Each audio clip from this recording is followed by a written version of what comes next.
la vida, y esa luz debe ser manifestada. Esa luz fue llamada a ser manifestada, y eso es lo que el Señor nos ha dicho. Ustedes son hijos amados, caminen en ese amor, caminen en esa expresión. Eso fue lo que nos dijo el versículo de Efesios 5, 1 y 2, los dos versículos primeros. Sed pues imitadores, seguidores, vean la vida, vean a Dios, porque ustedes son hijos amados. Y caminen en amor, anden en amor. La palabra andar es la palabra griega peripateo, que significa girar alrededor. Es decir, nosotros todos los días giramos alrededor de la vida, giramos alrededor de Él. Todo nuestro ser gira alrededor de la luz, del amor que es Dios. Para eso fuimos llamados. No fuimos llamados a girar en torno a problemas. No fuimos llamados a girar en torno a oscuridad y tinieblas, como esta mañana vamos a ver.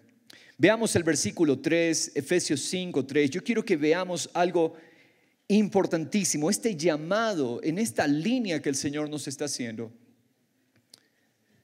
Dice que la inmoralidad, toda impureza o avaricia ni siquiera se mencionen entre ustedes.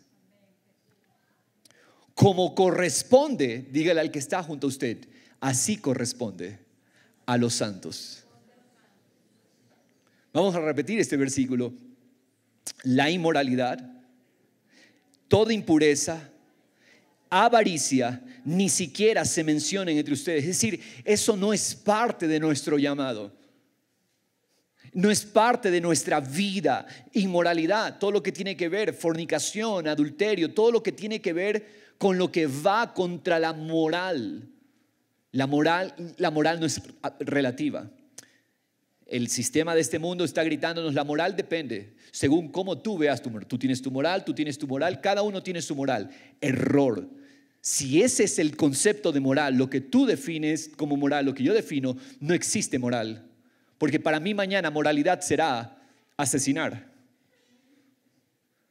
Y luego el otro dirá, para mí moralidad es tener 10 esposos. La moralidad no es relativa, la moralidad es absoluta.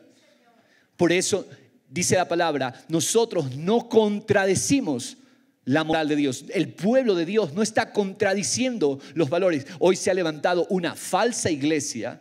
Cuando digo falsa iglesia, no lo es, porque la verdadera se ajusta al patrón de Dios. Pero la falsa iglesia que quiere redefinir el matrimonio, la falsa iglesia que quiere redefinir quién vive y quién no, esa es una iglesia mal llamada iglesia inmoral. Y dice la palabra, la inmoralidad no se menciona entre ustedes, ni siquiera se mencione, ni la inmoralidad, ni la impureza, ni la avaricia, como corresponde a los santos, ni obscenidades, ni necedades, ni groserías. Vamos a ver, hay 6 cosas que no se deben mencionar: inmoralidades, impureza, avaricia, y como que vuelve a desglosar y dice obscenidades tampoco, necedades, groserías. Si usted se goza en la obscenidad, si a usted le parece divertida la obscenidad, déjeme decirle, eso no corresponde al nuevo llamado de la vida. La obscenidad no corresponde. Si yo me deleito viendo publicaciones obscenas, déjeme decirle, eso no es de la vida. Si yo me deleito viendo programas obscenos, eso no es de la vida. Ni obscenidades, dice, ni necedades, ni groserías. Esto incluye palabras soeces. El vocabulario de la vida es diferente al vocabulario de la muerte. No es un vocabulario común, soez, es un vocabulario celestial. Es lo que nos está diciendo. Vamos a ver a dónde va a aterrizar todo esto, porque es tremendo. Ni obscenidades, ni necedades, ni groserías que no son apropiadas, sino más bien, ¿qué es lo que debe haber en nuestros labios? Acciones de gracia. Ahora entiendo los salmos. Ahora entiendo los salmos. ¿Por qué tenemos 150 salmos que nos exhortan a la gratitud? Que nos exhortan a vivir acciones de gracias. Porque mi boca no se va a llenar de obscenidades. Mi boca no se va a llenar de patanerías. Mi boca no debe llenarse de groserías. Mi boca debe llenarse de acciones de gracias. Iglesia, tenemos un llamado celestial, a una vida celestial. Somos los hijos amados. Él nos amó. Y nuestra vida debe ser entonces una expresión de eso. Mis hermanos queridos, continúa aclarando en el verso 5, porque con certeza saben esto. Es una certeza. ¿Certeza? ¿Qué es certeza? Seguridad, ¿verdad? Algo que no tiene discusión. Con certeza saben esto, que ningún inmoral, impuro o avaro que es idólatra, tiene herencia en el reino de Cristo y de Dios. Ningún impuro, ningún inmoral, ningún avaro que es idólatra tiene herencia en el reino de Cristo y de Dios. Nadie les engañe con palabras vanas, pues por causa de estas cosas la ira de Dios viene sobre los hijos de desobediencia. A los santos no corresponde la inmoralidad, impureza, avaricia. Eso no es propio de nosotros. Hermanos, toda inmoralidad sexual, cuentos obscenos, conversaciones necias, chistes groseros son propios de los incrédulos, no del pueblo de la vida. Creo que necesitaba ser aclarado esto. Mis hermanos amados, esto es de los incrédulos. Nada de esto pertenece. No podemos caminar con esas cosas. La palabra, ¿cómo le llama esto? Esto es, dice, idolatría. Esto es tremendo. Patrones de inmoralidad, avaricia e impureza surgen de un corazón donde Dios no es el centro. ¿De dónde nace la obscenidad? ¿De dónde nace la avaricia? ¿Qué es avaricia? Aclaremos esto. Avaricia es toda avidez, codicia, fraude, extorsión. Entre nosotros no debe escucharse de hermanos que extorsionan. Entre nosotros no debe escucharse de tramposos. ¿Por qué? Porque el pueblo de la vida tiene un llamado superior. No tiene tiempo para la avidez. Avidez, pongámoslo en términos ecuatorianos, viveza criolla. La viveza criolla no es para jactarse, es para avergonzarse. El vivo no tiene la vida. Hablo el vivo en el vocabulario ecuatoriano, ¿no? Es una contradicción a la vida. La viveza, eso no es del pueblo de Dios. Tomar ventaja de nuestro hermano, eso no es del pueblo de Dios. Y la palabra es muy clara en decirlo. Mis hermanos, ¿de dónde surgen todas esas cosas? De un corazón idólatra. ¿Qué es un corazón idólatra? Idolatría. Dios no es mi deleite. Dios no es mi tesoro. Dios no es el centro. Es un corazón idólatra. Todos esos son patrones de inmoralidad. No comprende, ese corazón no comprende su llamado como miembro del pueblo de Cristo y no podrá vencer estos pecados. Ahora, mi hermano, ¿significa que nosotros no tenemos luchas con el pecado? Y aquí vamos aclarando, el cristiano puede tener luchas con el pecado. ¿Y cuál es la clave para luchar contra el pecado? No se lucha contra el pecado, se lucha siendo a Dios central en nuestras vidas. Porque la idolatría trae como resultado toda avidez, todo fraude, toda codicia. La idolatría. Es por eso, hermanos, que Dios nos llama un corazón centrado en Dios. Un corazón centrado en Dios no tendrá tiempo para este tipo de cosas. Mis hermanos, dice cómo corresponde a los santos. ¿Cómo corresponde a los santos? Tú fuiste traído a una posición de santidad por el sacrificio de Cristo. ¿Sabes tú que estamos en la posición de santos? Nuestro espíritu, somos seres tripartitos, espíritu, alma y cuerpo. Nuestro espíritu fue traído a la posición de santidad. Tú eres santo como Él es santo.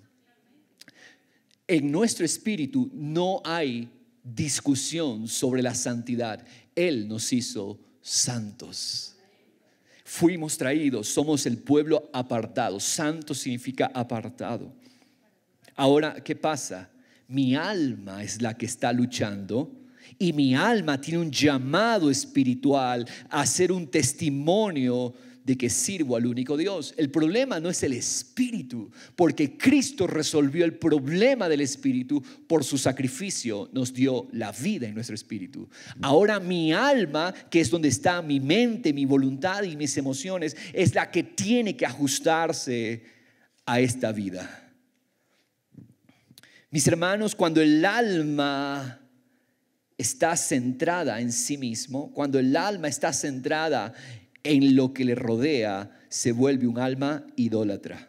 Y la idolatría nos priva de participar en la herencia de su reino. Dice, porque todo inmoral, impuro o avaro, que es idolatría, no tiene participación en el reino. Es decir, tú puedes tener el llamado del reino, pero nos perdemos las bendiciones del reino por causa de un corazón no diligente en Dios. Puedo tener todas las bendiciones. ¿Sabía usted que un alma, aun cuando su espíritu ha sido renovado, puede caer en idolatría? Un cristiano puede ser creyente y ser idólatra al mismo tiempo. Porque habiendo sido lavado, habiendo sido regenerado en el espíritu, su alma aún no es diligente en abrazar a Dios como el único tesoro. Y entonces esa alma se vuelve un canal de inmoralidad, impureza y avaricia. Pero vivir para amar a Dios nos distingue. Diga conmigo esta palabra, distinguir. ¿Qué es distingue? Te aparta, te separa, te pone aparte. Mis hermanos, el pueblo de Dios, ¿cuántos han creído en Jesús? Tenemos la dicha de ser un pueblo distinguido. No somos comunes.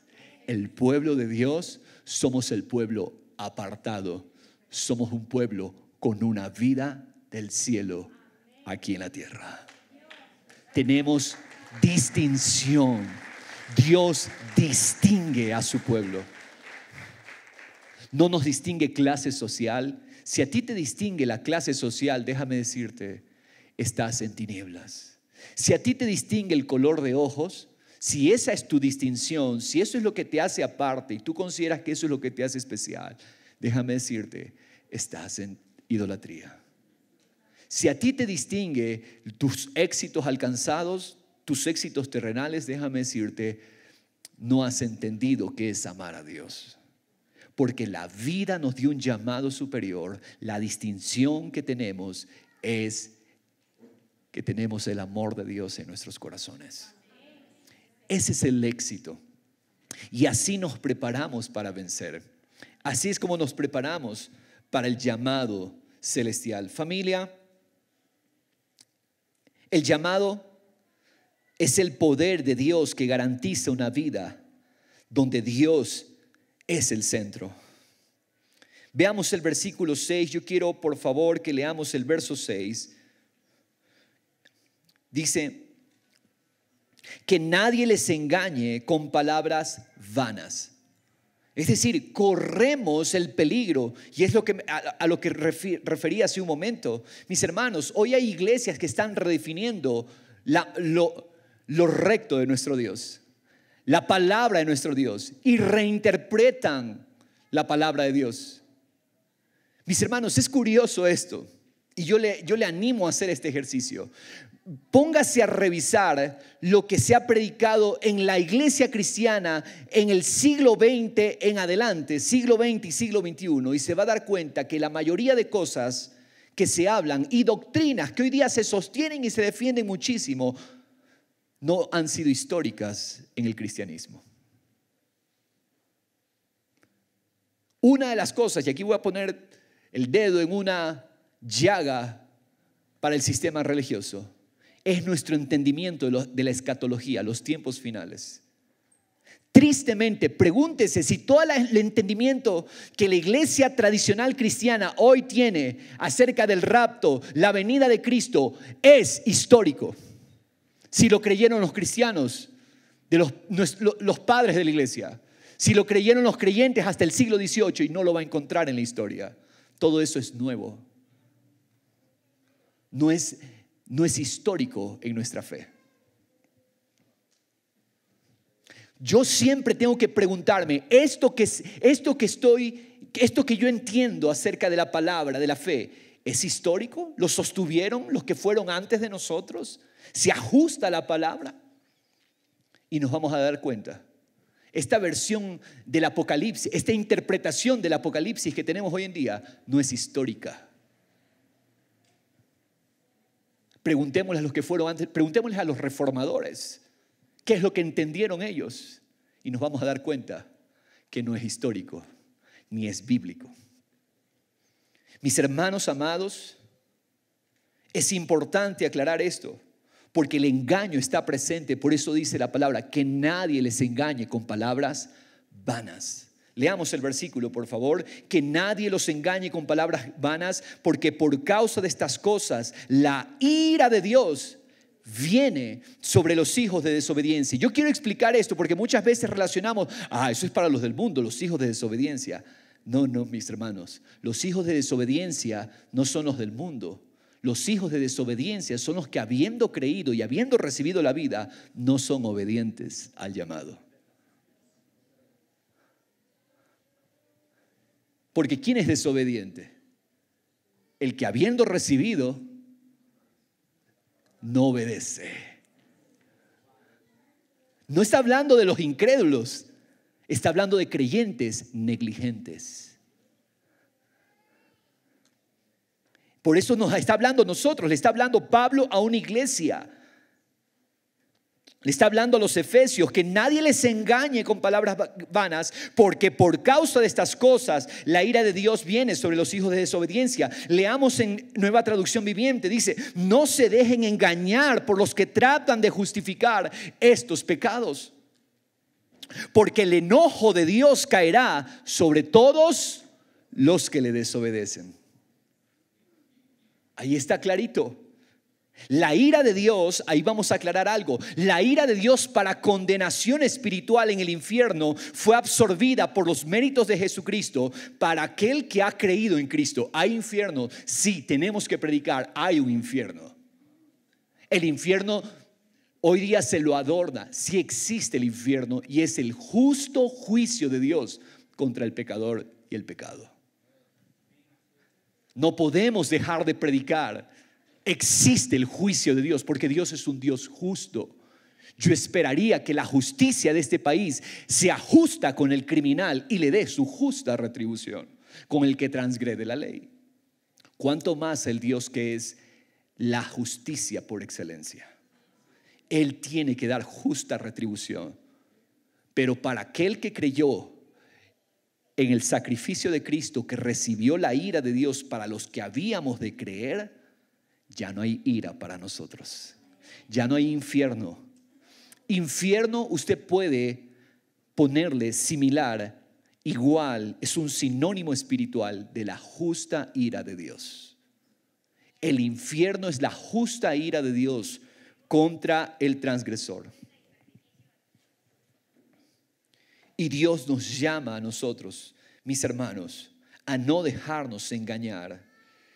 La justa ira de Dios caerá sobre los que le desobedecen. ¿Cómo me explica esto, pastor? Si Cristo absorbió el infierno para los que hemos creído, ¿cómo es eso que para los que desobedecemos también hay ira?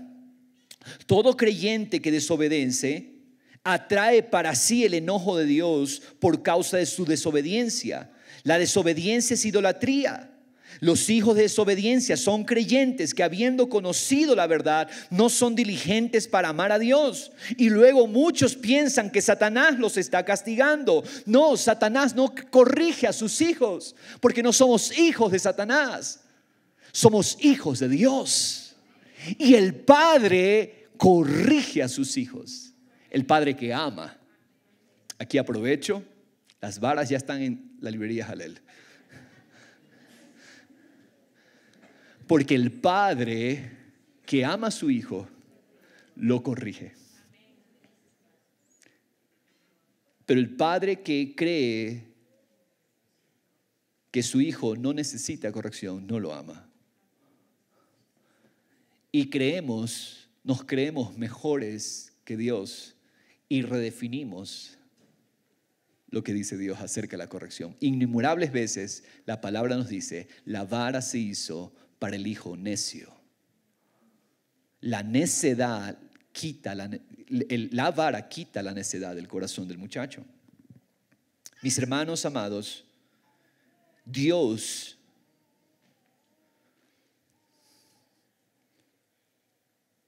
se enoja, se desagrada por los hijos que le desobedecen. Tenemos que ser claros. Fuimos traídos a Cristo, somos hijos amados, pero Él se desagrada que sus hijos no sean diligentes para amarle. Y Satanás no castiga. Satanás me está golpeando. Pastor, no sabe cómo Satanás se ha levantado. Mi hermano, no es Satanás. Usted atrae el castigo por su negligencia. No es Satanás, porque nuestras vidas ya no le pertenecen a Satanás. Nuestras vidas le pertenecen al Señor. Ahora, Dios, yo quiero aclarar algo aquí. Dios no está con una vara esperando que te portes mal para caerte. Tú atraes el juicio de Dios sobre tu alma cuando amas otros dioses. El juicio ya está dado. Dios ya habló el juicio. ¿Quieres saber un juicio de Dios? Salmo 16:4. Se multiplicarán los dolores de aquellos que sirven diligentes a otros dioses. Se multiplicarán los dolores de aquellos que corren tras otros dioses. Ahí está el juicio de Dios, el juicio predeterminado para todos aquellos que corren tras otro Dios. Entonces, cuando yo, siendo creyente, amo otras cosas, mi vida gira alrededor de lo temporal. Mi vida no tiene decisiones para Dios. Mi vida no tiene disciplinas para Dios. Mi vida no se esfuerza por conocerle a Dios. Voy a ser reprendido.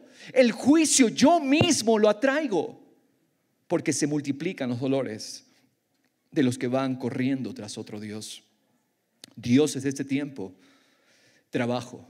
Dios es de este tiempo la admiración del mundo. Dios es de ese tiempo el afán, la ansiedad. Dios es de ese tiempo el más peligroso, nuestra carne. Hacerle caso a nuestra carne. Bendecimos a Dios por esta semana de ayuno y oración que nos ha regalado.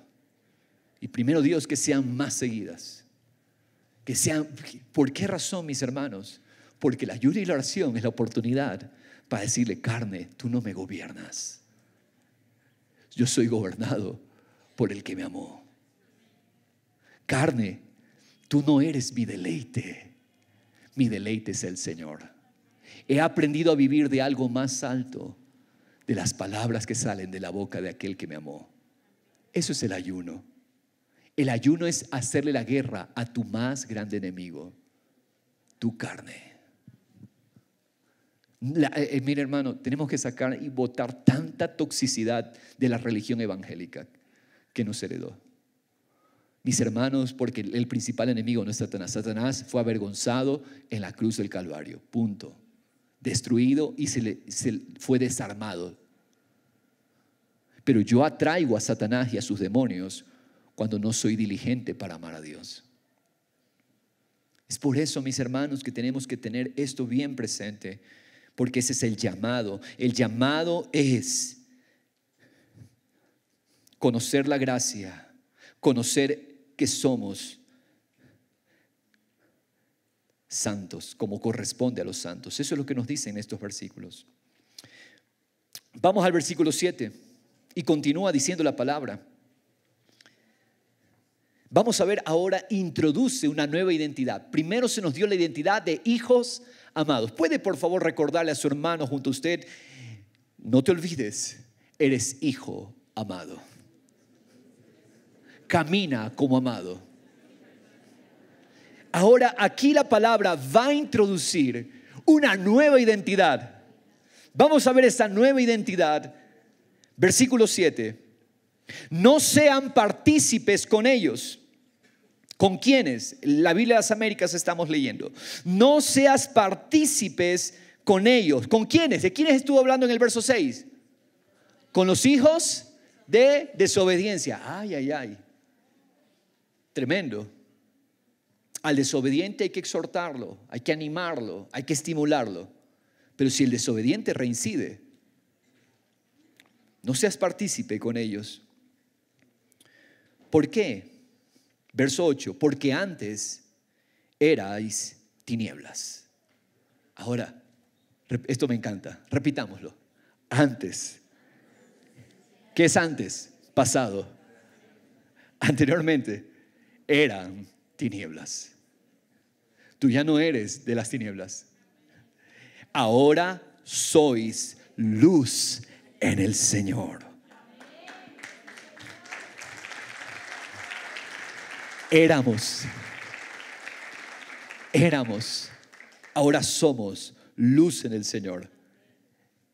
Andad como hijos de luz. Éramos tinieblas. Cuidado con que le diga usted a su hermano tinieblas, porque esa ya no es nuestra identidad. Mis hermanos, nosotros ahora somos luz en el Señor. Caminemos como hijos de la luz. Hoy yo quiero aclarar aquí algo. Mis hermanos, la luz distingue a Dios. La luz hace a Dios aparte. La naturaleza de Dios, su esencia es luz. Él es luz espiritual. Él es fuente de luz. Y esa luz espiritual dio origen al universo entero. Ay, a mí me encanta estudiar las galaxias, me encanta estudiar el espacio. ¿Sabe por qué? Porque me habla de la grandeza de mi Dios. Mis hermanos, la luz espiritual dio origen a todo el universo. Esa luz incomparable es Dios. Lo define como el único, poderoso, como la fuente de vida. Pablo dice en Timoteo, primera carta de Timoteo 6:16, que Él habita en luz inaccesible. Wow. Pero esa luz Él se la reveló al espiritual. Porque al natural está oculta esa luz. La luz de Dios es la razón detrás de todo lo que existe, incluyendo la luz física. ¿Cuántos se maravillan por el resplandor del sol? El sol es una fuente de luz y vamos a ver, yo quiero que veamos justo el Salmo 19, verso 4, porque a Dios le plació poner el sol en una posición tal que todo lo que es material, todo lo que es físico sobre la tierra depende de la obra que Dios le delegó al sol. O cuán importante es el sol para toda la dinámica y el ecosistema físico de nuestro planeta Tierra. Es maravilloso. Miren lo que dice el verso 4, la tercera parte del verso 4. En los cielos puso una tienda para el sol, y como un esposo que sale de su alcoba, se regocija cual hombre fuerte al correr su carrera. De un extremo de los cielos es su salida y su curso hasta el otro extremo de ellos, y nada hay que se esconda de su calor. Dios puso al sol en nuestro sistema solar, lo estableció como la fuente de energía y de vida para la tierra. ¿Sabía usted que la posición y la distancia perfecta del sol respecto a la tierra hacen posible la vida física, el funcionamiento del ecosistema, el ordenamiento de las estaciones? No hay duda que el sol es una creación que Dios ha puesto. ¿Para qué? Para que lo entendiéramos a Él. Ojo, el sol no es Dios. El sol es una figura que Él puso para que lo entendiéramos a Él. Toda la creación da testimonio de su poder y de sus atributos divinos. Quiero contarle un poquito acerca de de esto. La luz y energía del calor del sol hacen posible la regulación de temperatura en los humanos. ¿Sabía usted que nuestro metabolismo debe funcionar a una temperatura tal y el sol tiene mucho que ver y tiene una importante responsabilidad en la temperatura de nuestro cuerpo, en las plantas y en los animales? Todos los procesos necesarios para el desarrollo y crecimiento de los organismos vivos se da gracias a la función del sol. Eso es lo que distingue a la Tierra de cualquier otro lugar allá afuera. La Tierra es un lugar único en el universo. Nuestro planeta es único y especial gracias a su ubicación privilegiada respecto al sol. Ahora, pastor, ¿por qué nos está hablando del sol? Porque de la misma manera, Dios, como la fuente de luz absoluta, vuelve especial y único todo lo que su luz alcanza. Todo lo que la luz de Dios toca se vuelve único. Todo lo que la luz de Dios toca se santifica. Todo lo que la luz de Dios toca es apartado. Todo lo que la luz de Dios toca es especial. Este Dios de luz inaccesible manifestó su luz al mundo por un reflector. Y ese reflector es el Hijo Jesucristo. Todas las cosas absolutamente fueron hechas por medio del Hijo. El Hijo es la luz de Dios para los hombres. El Padre puso toda su manifestación de luz, de vida en el Hijo.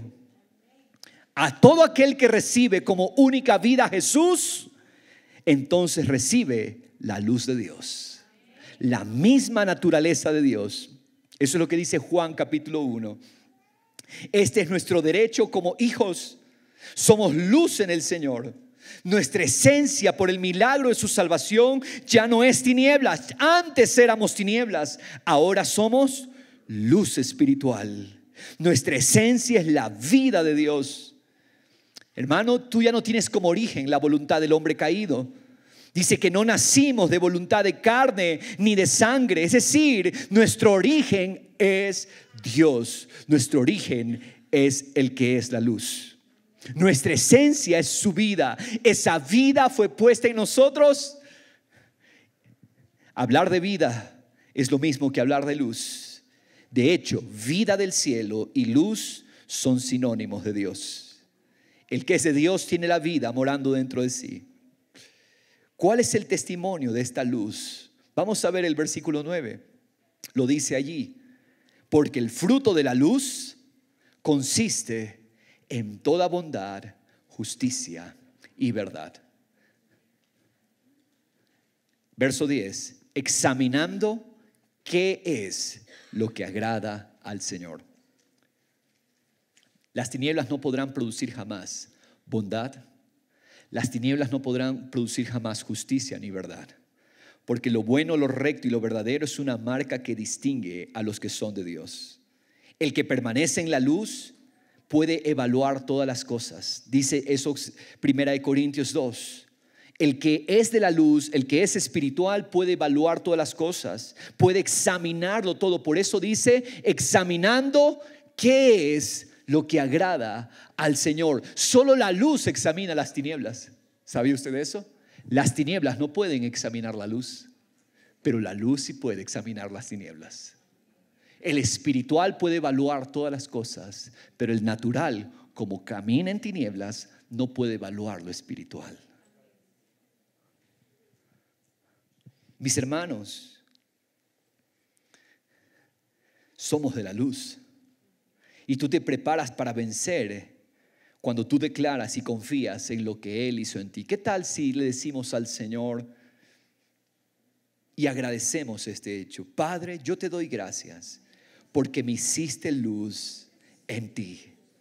Ahora este día, todo lo que yo hable, lo que yo diga, sea testimonio de tu luz. Tú eres mi vida y hoy manifestaré esa vida. Qué maravilloso. Esto se va aclarando de una manera hermosa. Verso 11, no participen en las obras estériles. La luz tiene un fruto. ¿Cuál era el fruto de la luz? Bondad, justicia y verdad. Ahora, las tinieblas son estériles. ¿Sí lo vio? Las tinieblas son estériles, que no producen fruto para Dios. No participen en las obras estériles de las tinieblas, sino más bien desenmascaradlas. La palabra desenmascarar es reprochar, reprender. ¿Cómo se reprende las tinieblas? Enciende la luz y las tinieblas se reprenden. Las tinieblas son desenmascaradas. Verso 12, porque es vergonzoso aún hablar de las cosas que ellos hacen en secreto. Pero todas las cosas se hacen visibles cuando son expuestas por la luz. Es la misma palabra, reprochadas por la luz. Porque todo lo que se hace visible es luz. ¿Sabía usted que la presencia de la luz es peligrosa para las tinieblas?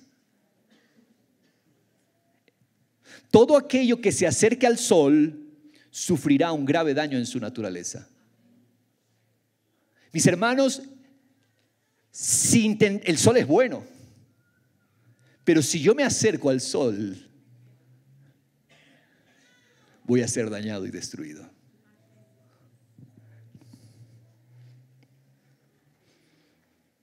De la misma manera, el poder de la luz es peligroso para aquello que no es de su misma esencia y que se le acerca.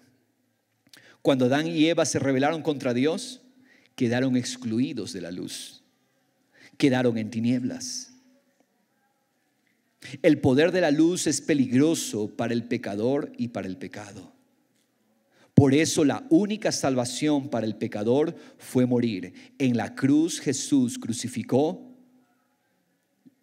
la naturaleza de oscuridad. Cuando Dios estaba en la zarza que no se consumía, le dijo a Moisés: detente, quítate el calzado de tus pies, Moisés, porque el lugar que pisas es santo. Que él debía despojarse de sus criterios caídos para poder experimentar el poder de la luz, porque no todo puede acercarse a la luz. No porque la luz sea mala, sino porque al contrario, la luz es demasiado buena. Juan 1:5 declara que las tinieblas no prevalecieron contra la luz. Los que hemos vuelto a nacer espiritualmente podemos tener comunión con Dios, que es luz. ¿Por qué tenemos esta comunión preciosa con Dios? Todos los días yo tengo acceso al Dios de luz. ¿Por qué? Porque Él cambió nuestra naturaleza por una naturaleza de luz. Caso contrario, no podríamos acercarnos a Él. Mis hermanos, ese es el milagro de la salvación. Nuestro espíritu es nuevo, somos luz en el Señor. Yo quiero aclarar algo aquí. El creyente nacido de nuevo no es más un pecador. Ay, Señor, muchos creyentes se acercan: Señor, aquí mírame, pecador. No, mi hermano. El pecador es el que tiene una naturaleza de tinieblas. Nuestra naturaleza espiritual fue cambiada y ahora tenemos una naturaleza de luz. Ya no somos pecadores, aunque tengamos lucha con el pecado. Pero nuestra esencia ya fue cambiada por la obra de Cristo en la cruz, mis hermanos. Mis hermanos, esto es clave y crucial para acercarnos a Dios, porque tú no te puedes acercar a Dios como pecador, porque si te acercas a Dios como pecador, te quemas, porque la luz quema lo que no es de su esencia. Ahora, como hijos de luz, caminen en la luz, son hijos de luz. Ustedes son luz en el Señor. Ese es nuestro llamado, iglesia. Esa es nuestra identidad. Eso es lo que somos. Pastor, ¿significa que el creyente nacido de nuevo ya no peca? El creyente nacido de nuevo peca no por naturaleza, sino por negligencia en la administración de la luz. Repito esto, el creyente nacido de nuevo peca no por naturaleza, sino por negligencia en administrar la luz que ya recibió.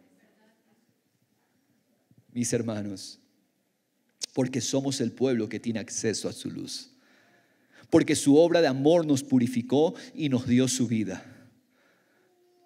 El que no ha sido purificado por el sacrificio perfecto de Jesús continuará en tinieblas. Las tinieblas son su juicio. Las tinieblas son un juicio permanente y un estado eterno para aquellos que rechazan a Cristo.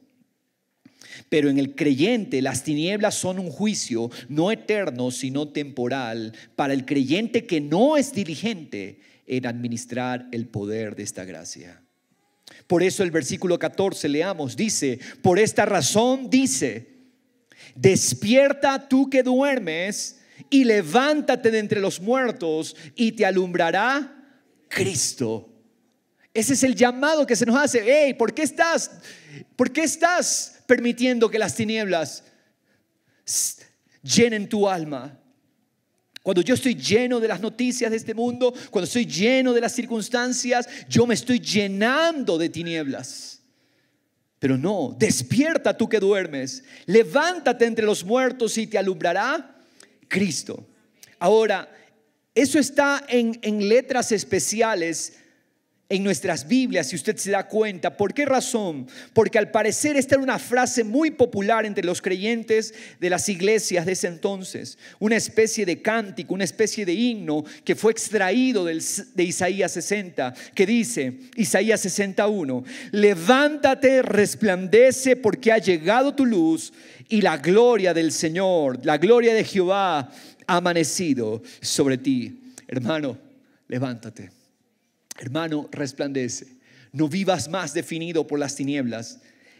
Tú eres de la luz. Camina como hijo de luz.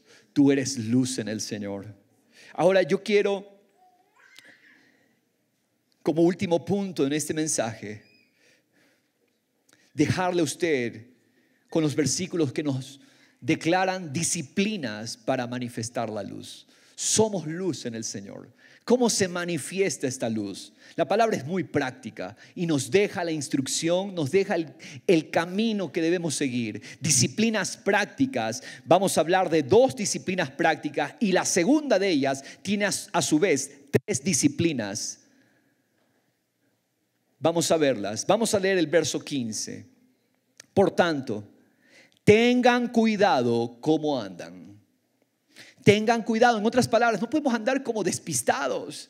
Espiritualmente hablando, no podemos vivir de cualquier manera. Tengan cuidado cómo andan, no como insensatos, no como necios, sino como sabios.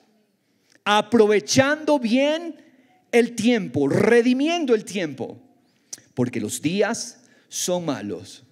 Así pues, no sean necios, como que nos está repitiendo lo mismo. No sean insensatos, no caminen como insensatos. Es posible, hay muchos creyentes que caminan como insensatos. Dios dice, no, mis amados, eso no les pertenece a ustedes. No caminen como insensatos, sino como sabios. Aprovechen bien el tiempo. No sean necios, sino entiendan. Entender cuál es la voluntad del Señor. Verso 18, y no os embriaguéis con vino, en lo cual hay disolución, sino sed llenos del Espíritu, hablando entre ustedes con salmos, himnos y cantos espirituales, cantando y alabando con vuestro corazón al Señor, dando siempre gracias por todo, en el nombre de nuestro Señor Jesucristo, a Dios el Padre, sometiéndoos unos a otros en el temor de Cristo. ¿Cuáles son esas disciplinas? Las vamos a resumir aquí. Primera disciplina, camina como sabio, haciendo el mejor uso de tu tiempo en aquello que es la vida. No te dicen aquello que es religioso, en aquello que es del cielo, en aquello que es de la luz. Camina como sabio, haz el mejor uso de tu tiempo en aquello que es la vida. ¿Qué es necedad? Según este pasaje, necedad es no tener conciencia del tiempo. Los sabios redimen el tiempo en lo que es de la luz. Los sabios invierten el tiempo en lo que manifiesta la luz, en lo que manifiesta la vida, en lo que pertenece a Cristo. El sabio usa su tiempo para la vida. Pero tú sabes que en medio de este sistema serás tentado a consumir tu tiempo con afán. Cuando tú gastas tiempo en afán, tu tiempo es botado. Cuando tú consumes tu tiempo preocupándote, tu tiempo se está agotando. Pero cuando tú inviertes tu tiempo en la luz, tu tiempo se redime. Tu tiempo se aprovecha. La sabiduría es el poder de Dios para usar mi tiempo en administrar el tesoro Cristo en mí. Es invertir mi tiempo en conocerlo, manifestarlo, practicarlo. Es buscar oportunidad de edificar a mis hermanos con el tesoro. Mis hermanos, aquí estamos nuevamente. ¿Qué es redimir el tiempo? Cuando yo uso el tiempo para edificar a otros. ¿Para qué voy a trabajar? No voy a trabajar a ganarme un salario simplemente. Yo voy a trabajar para manifestar la vida y que las personas a mi alrededor conozcan la luz, conozcan a Cristo, conozcan. Mis jefes van a ver mi sometimiento en honra y mi trabajo en excelencia. Si soy jefe, mis empleados van a ver el carácter de Cristo que sirvió a los suyos. Si soy padre, mis hijos van a ver a Cristo en mí. Si soy hijo, mis padres van a ver a un hijo como lo fue Cristo para el Padre Celestial. Hay muchos hijos les hablo, no están expresando a Cristo en su relación con sus padres como lo fue Cristo para el Padre Celestial. Cristo, aun cuando lo que el Padre le pidió fue algo extremo, Cristo se rindió al Padre. Y déjeme decirle, Cristo nunca se equivocó. Por lo tanto, hijos, nosotros nos solemos equivocar. ¿Por qué no honramos a nuestros padres como Cristo honró al Padre Celestial? Es manifestar vida. Estamos en el plan de manifestar vida unos con otros. Mis hermanos, nuestras relaciones se basan ¿en qué? ¿En puro chiste? ¿En puro sarcasmo? No, mis hermanos. Yo detesto esos ambientes. No me gusta donde solamente se habla chiste, sarcasmo y edifícame. Yo quiero estar donde hay conversaciones profundas. Yo quiero estar donde hay conversaciones que edifican el alma. Y yo quiero ser edificación para otros. Hermano, no me invite a una reunión de chisme y de queja. El creyente de la luz no se siente parte de ese ambiente. Mis hermanos, porque toda cosa que no se alinea a la vida ni siquiera debe mencionarse entre nosotros. Y la palabra nos dice, entonces, caminen como sabios usando bien el tiempo. Y segunda disciplina, llena tu alma del Espíritu. ¿Qué dice? Sean llenos del Espíritu. ¿Qué es llenar el alma del Espíritu? Pensamientos, deseos y emociones. ¿Cómo los llenamos del Espíritu? Porque solo la luz tiene el poder de gobernar todo para Dios. Pero si no lo haces, vas a ser un creyente gobernado por cualquier cosa. ¿Por qué dice no se embriaguen con vino? Es la ilustración para dejarnos saber, cuando no eres fiel, cuando no eres un diligente administrador del tiempo en lo que aprovecha, el resultado va a ser que vas a ser gobernado por cualquier cosa. Entonces vendrá cualquier viento, vendrá cualquier tormenta, tú serás gobernado. Vendrá cualquier cosa. El vino tiene la capacidad de gobernar a aquel que cae bajo su efecto. Pero el que anda en luz es un testimonio del gobierno de Dios. ¿Cómo soy lleno del Espíritu? ¿Cómo es que vamos a ver el reino de Dios a través nuestro? 3 disciplinas de esta segunda disciplina. ¿Qué dice? Tomando las palabras del cielo en las conversaciones con los que me rodean. ¿Qué es lo que dice? Hablando unos con otros, salmos, himnos y cantos espirituales. Mire que no, al inicio, vamos a leer nuevamente ahí. ¿Cómo dice? Hablando entre ustedes. No es que yo canto salmos, himnos y cantos a Dios solamente. Yo tengo que hablar con mis hermanos. ¿Qué cosa? Hablar entre ustedes salmos, himnos y cantos espirituales. ¿Qué hablamos? ¿Hablamos la palabra? Hablando entre ustedes, dice, salmos, himnos y cantos espirituales. Entonces, las conversaciones con los que nos rodean tienen que ser con palabras del cielo. Es decir, hablar y estimularnos unos a otros con salmos, himnos y cantos espirituales. Entonces, primera disciplina de esta segunda, que es llenarse del Espíritu. ¿Cómo me lleno del Espíritu? Yo quiero ser lleno del Espíritu. Bueno, yo tengo que empezar a tomar las palabras del cielo. Segunda disciplina, toma las palabras del cielo en tu relación diaria con Dios, con los que te rodean, pero también con el Señor. ¿Cómo te relacionas con el Señor? Cantando y alabando con nuestro corazón a nuestro Señor, quien es la luz. ¿Te relacionas a Dios con queja? Mi corazón no tiene queja contra Dios. Mi corazón no tiene duda de quién es Él. Mi corazón le regresa a Dios sus propias palabras. Mis hermanos, nuestra conversación con Dios tiene que ser en base a sus palabras. ¿Cómo conversas con el Señor? ¿Cómo conversas con Él? Estas 2 disciplinas son cruciales.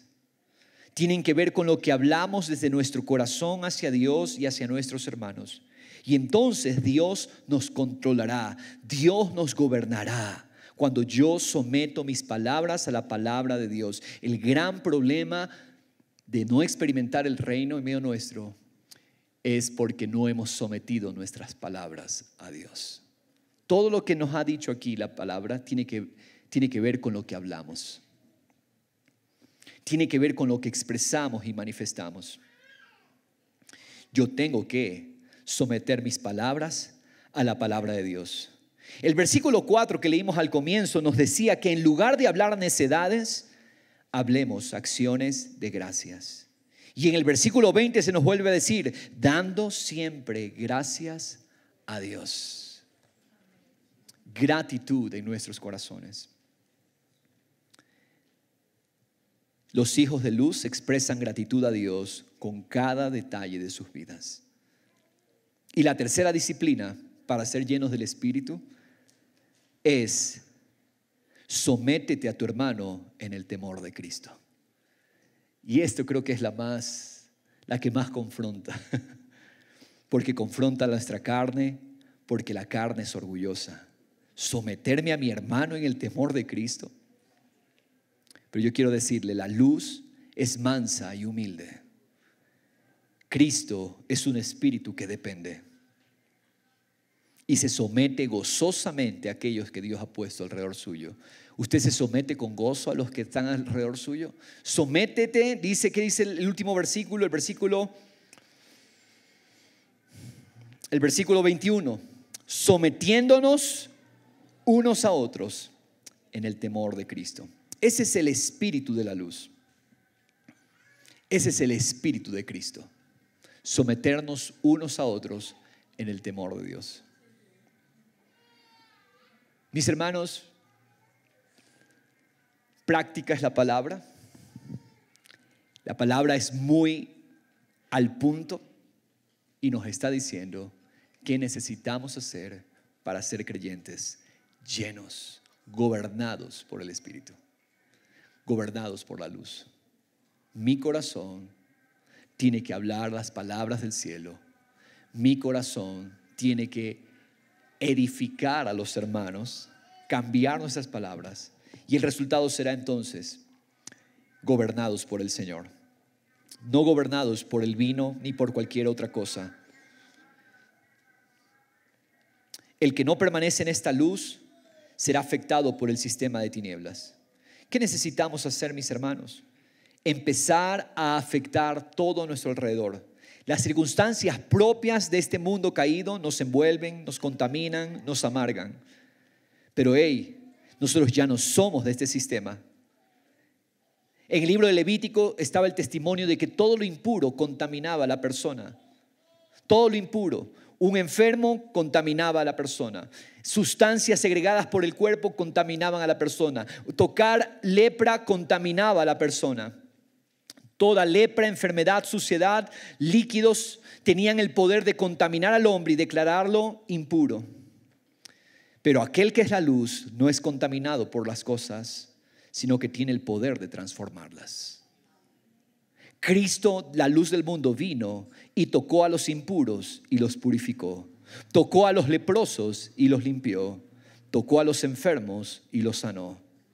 Porque la luz de Dios es el río que a su paso purifica y vivifica todas las cosas. Ezequiel 47 es la visión del río que sale de la morada de Dios. Y dice que ese río a su paso da vida a todo ser viviente. Toda agua es purificada. Dice que las aguas son sanadas. Todo lugar es sanado por causa de las aguas que fluyen del río de Dios. En otras palabras, la luz de Dios, donde quiera que llega, lo sana todo. Mis hermanos amados, estamos para afectar este mundo, ¿sabía usted? No somos indiferentes a lo que está pasando en la sociedad, pero eso sí, no dejamos que lo que gobierna la sociedad nos gobierne a nosotros. Mis hermanos, ¿sabía usted cuántos quieren ver mejores tiempos para nuestra nación? ¿Sabe cómo empieza Dios a trabajar trayendo mejores tiempos para nuestra nación? Desechando la idea de que el problema está afuera y empezando a gobernar nuestra alma para Dios, empezando a gobernar nuestras palabras, empezando a gobernar cómo nos relacionamos, nuestras relaciones con nuestros hermanos, sometiéndonos a otros en el temor de Cristo. Empezamos a hacer los cambios que traerán frutos de bondad, justicia y verdad en nuestra nación. Mis hermanos, la solución no viene de un político. ¿Sabe qué? Estamos a un año de las próximas elecciones que van a ser elecciones seccionales, elecciones de alcaldes y dignidades locales. Mis hermanos queridos, no veamos a la solución, no veamos como solución a un alcalde, no veamos como solución a un prefecto, no veamos como solución consejeros provinciales. No, mis hermanos, no es la solución. Mis hermanos, lo público una y otra vez nos ha defraudado, y lo público y estatal ya, el que es espiritual ya entendió el mensaje. La solución no partirá de lo público ni lo estatal. Dejemos de confiar en el Estado, dejemos de confiar en un gobierno, dejemos de confiar que ellos son los que traen soluciones. Mis hermanos, quitémosle ese poder de nuestro corazón. Ningún gobierno nos va a traer solución. Ningún presidente nos va a traer verdaderas medidas de solución. Mis hermanos, yo le digo cómo empieza Dios a gobernar esta nación. Cuando usted y yo nos empezamos a edificar en amor. Le pongo un ejemplo práctico. ¿De qué? Porque esto tiene que ser muy práctico.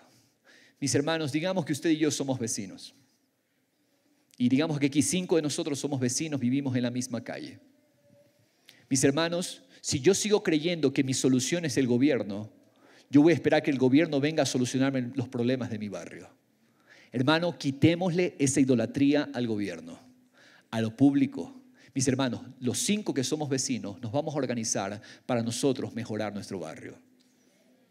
Y los 5 que estamos aquí vamos a ponernos de acuerdo para arreglar la calle, si es que hay que pavimentarla. Nos vamos a poner de acuerdo para nosotros mismos hacer las cosas sin esperar que otro venga a intervenir. Porque ellos son ineficientes con nuestros recursos. Cuando el Estado, usted le da recursos, esa plata, ese dinero se vuelve ineficiente. Mis hermanos, organicémonos nosotros.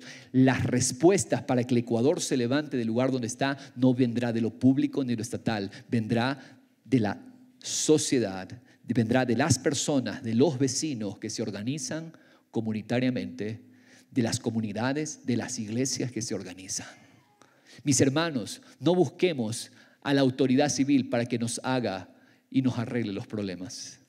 Mis hermanos, nosotros mismos veamos las soluciones. Empecémosles a quitar el lugar que ellos creen que tienen en nuestros corazones. Ellos han pensado que nosotros no podemos vivir sin el gobierno. Déjeme decirle, sí podemos vivir sin los políticos, sí podemos vivir sin el Estado, sí podemos vivir. No necesitamos.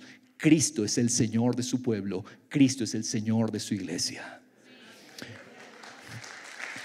¿Cuál es, mis hermanos? ¿Cuál es?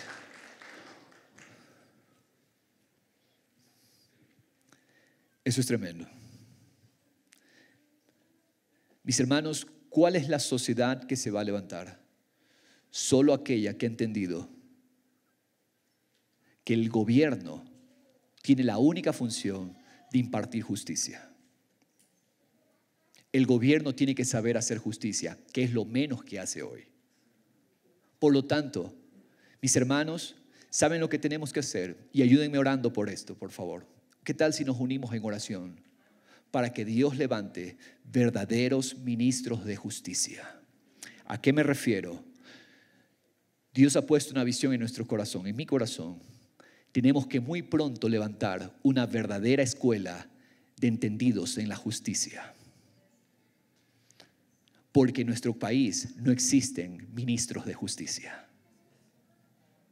Mis hermanos, ¿qué es lo que necesitamos? Gente que conozca los 5 primeros libros, que conozca la ley, que conozca los profetas. Esos serán los mejores abogados, esos serán los mejores jueces, ellos serán los que conocen la ley de Jehová. Ellos serán verdaderos ministros de justicia. Y ese gobierno que respalda y que promueve ese tipo de impartición de justicia, esa sí vamos a apoyar. Pero ningún gobierno que crea que darnos cosas es la solución de una sociedad. Mis hermanos, los cambios empiezan cuando yo someto mi corazón al control del Espíritu y dejo de ver soluciones allá afuera. Mis hermanos, yo sé, Dios está levantando. ¿Por qué estamos levantando una escuela de líderes en carácter? Porque lo que necesitamos para mañana son gente en carácter, no gente que reclame derechos. Mis hermanos amados, este es el tiempo de despertar. Despierta tú que duermes y te alumbrará Cristo. Despierta tú que duermes y te alumbrará el Señor. Mis hermanos, la luz lo va a afectar todo, la luz lo va a cambiar todo. Padre, te doy gracias. Tú eres la luz y tu pueblo somos luz en el Señor. Señor, aquí estamos creyendo que la solución es yo disciplinarme para hablar las palabras del cielo, salmos, himnos y cantos espirituales, dejar toda obscenidad, dejar toda inmundicia, toda impureza, toda avaricia. Eso no corresponde a los santos. Señor, somos el pueblo de la luz. Y hoy te pido que esta palabra, Señor, haga la obra en el corazón. Mi hermano, si tú te rindes a la luz, Dios da la garantía de que tu vida será una expresión de luz en el Señor. Señor, aquí estamos porque creemos que tú eres el Dios y tú eres el Señor. Tú eres el Dios de luz inaccesible y nuestras vidas dependen solo de ti, Señor. Me rindo a ti, Señor, con un corazón dispuesto, con un corazón entendido, con un corazón que te ama, que te busca, con un corazón que se rinde, Señor. Padre, aquí estamos. Señor, nuestras vidas te pertenecen, nuestras vidas son tuyas. Como corresponde a los santos, El llamado que tenemos, Señor Dios, es un llamado de administrar esta luz. Somos luz en el Señor. Miro a mi hermano y miro tu luz en él. Miro a las personas que me rodean y yo quiero ver a Cristo en ellos, Señor Dios. Hoy te pido ese entendimiento, Padre. Hijos de luz, caminar como hijos de luz. Somos luz en el Señor. Que nuestros jóvenes sean jóvenes de luz, no que se adaptan, no que se amoldan a este sistema, sino que ellos buscan solamente ser expresiones de esta luz. Padre, nos empapamos tanto de tu luz. Tú eres nuestra luz, tu luz que fluye desde nuestro interior. Y ahora, Señor, Padre, resplandezca en nuestros rostros. Levántate, resplandece, porque tu luz ha venido sobre ti. Levántate. Sobre las tinieblas, sobre las naciones habrá tinieblas, pero sobre nosotros resplandece Cristo, el sol de justicia. Gracias, Padre eterno. Gracias, Señor. Nos ponemos de pie, iglesia, y le decimos al Señor con el gozo de nuestros corazones: Cristo, mi corazón es tuyo. Tú eres la luz del mundo. Tú eres la manifestación del Padre. Dile al Señor: te agradezco que me has dado esta naturaleza. Me entrego a este llamado. Soy hijo de luz. Soy engendrado por la luz. Soy de Dios. Hoy me humillo a conocer esta luz que has puesto en mí, tu precioso Espíritu Santo. Señor, alineo mi tiempo, alineo mis palabras para ser testimonio de esta luz. Tu Espíritu me llena al cambiar mis palabras por las palabras del cielo. En tu nombre, precioso Jesús, dele gracias al Señor. Dice, dando gracias al Señor en todo. ¿Qué tal si le da gracias al Señor? Gracias, gracias, Señor. Me has hecho luz. Gracias, estoy llamado a ser luz. Estoy llamado a ser luz, Señor. Padre Jesús, mi vida es tuya y aquí estoy. Me rindo completamente al poder de tu gracia.